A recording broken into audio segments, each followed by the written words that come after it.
A man inside the house with his hat on. She's not done, is it? But when the wife's away, then you can put your hat on in the house. Because you need a special hat when you're going to be making bread. Bread! Yeah. I mean, see, Dale Calder does it, and lots of other gardeners. When there's nothing else on during the winter months, then you've got to sort of turn your hand to something else. And making bread is one of the things that you can do. No knead bread.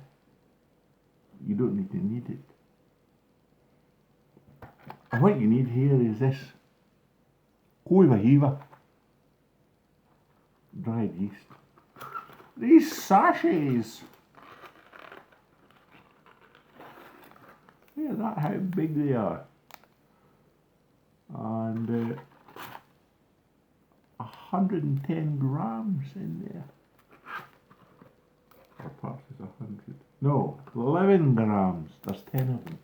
So that makes it 110. So, 11 grams of dried yeast. That's enough to kickstart any bread. So you just put it in a little metal cup with a teaspoonful of honey to get it started to activate it.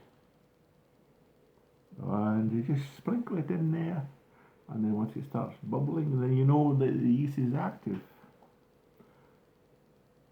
And you have your flour. This is my flour that I have here.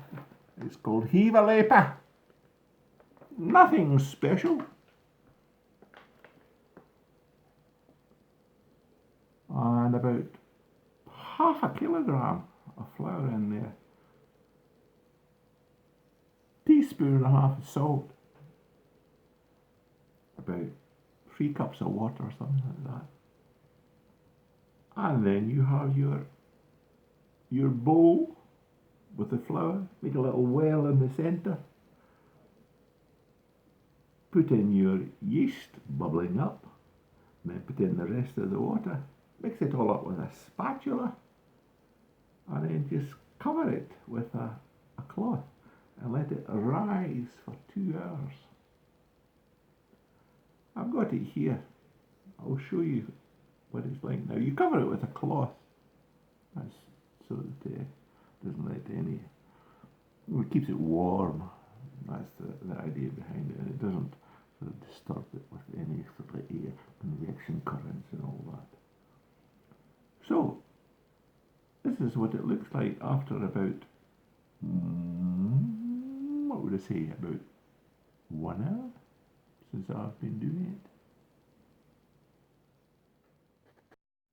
And here we have the bowl covered with the cloth. And if we lift this up and have a little look inside it, that's what the dough looks like at the moment. So you sprinkled a little bit of flour on the top there, because this is going to be turned out onto some baking parchment and then put inside a cast iron pot and then thrown in the oven.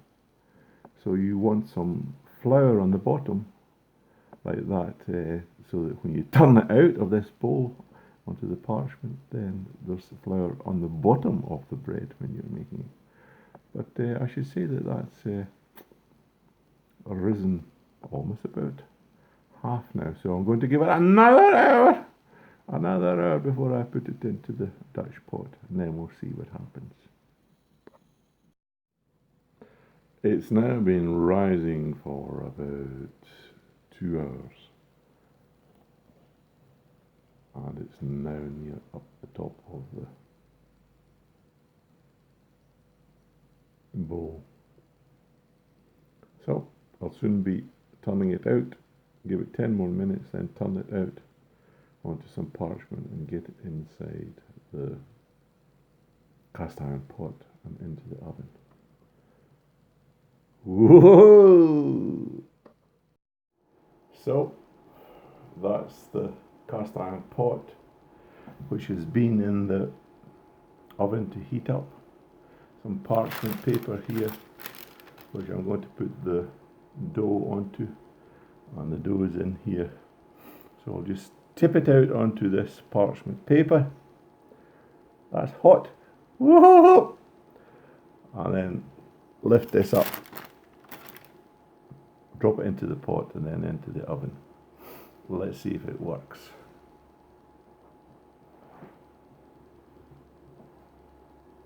So, wonder if I need a spatula. Help me. A little spatula to get this out.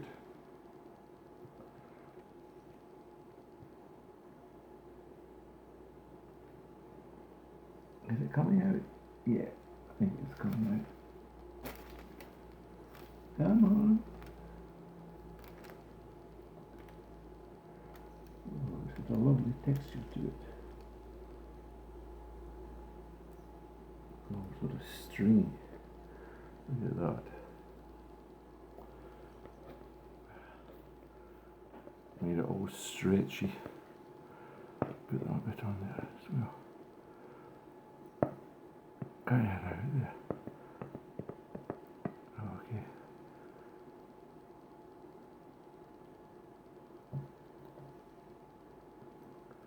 And now, oops, let's take the lid off this. Pick this up by the four corners.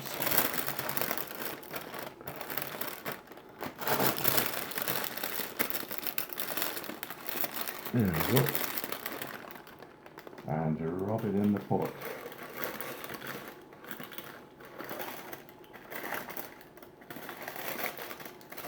There we are.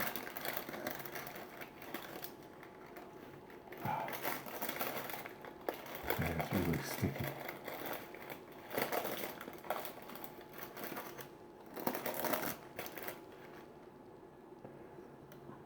So, that's it in the pot. I'm not so sure about that. Perhaps I'll leave it for another 15 minutes to rise in there. Then put some cuts in it, make it decorative, and then into the oven with it.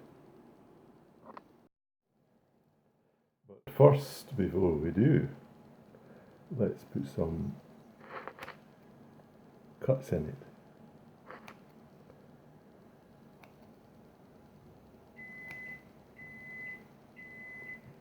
Hopefully that helps. The bread has been in there at 200 degrees for half an hour with the lid on, and then 20 minutes with the lid off. Let's take it out and look what it's like. That's the microwave telling me. Take it out, take it out, take it out. Okay, it's been in there for 20 minutes now, and now I've put some sunflower seeds on the top because my wife likes that. And then it goes back into the oven for another 20 minutes to brown on the top. So that's as far as it's got now. So that's it. It's cooked, but I don't know what it's like in the inside. I'll have to take it out of the pot, let it cool down, and then have a slice of it and see what the crumble is like inside. And then perhaps slather some butter on it and taste it, see what it looks like and tastes. So that's it. No knead bread. I should say that the actual preparation time is very, very quick.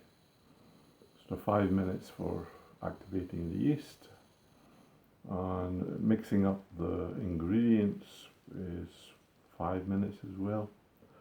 And then you have to wait about 2 hours for it to rise. It's essential that you have lots of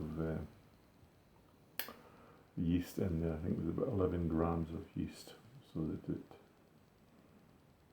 rose quite quickly, and there was lots of stretchiness in it once it rose up. So after the 2 hours, then you put it in the oven for 30 minutes at 200 degrees C, and with the lid on, and then take the lid off and leave it for another 20 minutes, and then it's ready.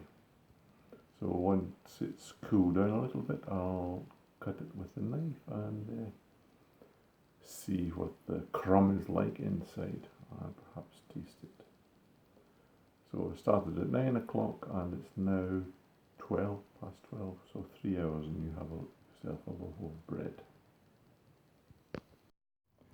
So there it is on the rack, cooling down. I'll give it about 5-10 minutes. Those sunflower seeds didn't stick on there very well. And we'll have a look at it, what it looks like inside. The moment of truth. Let's see if I cut into this now.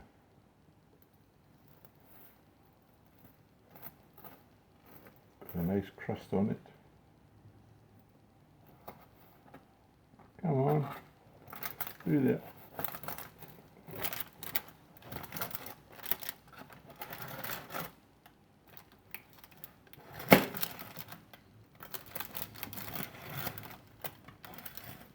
I think it's still too hot.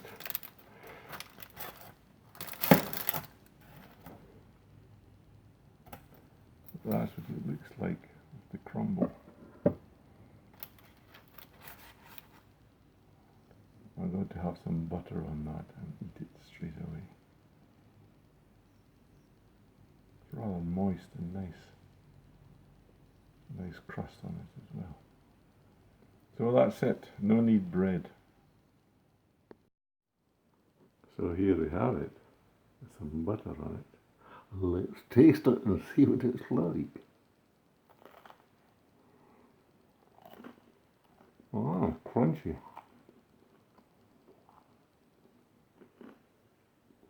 And moist.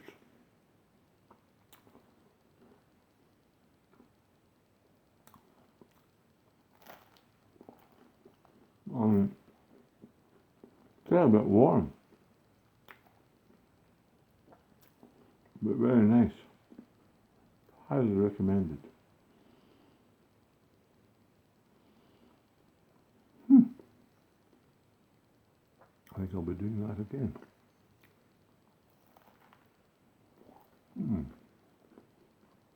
Bye for now.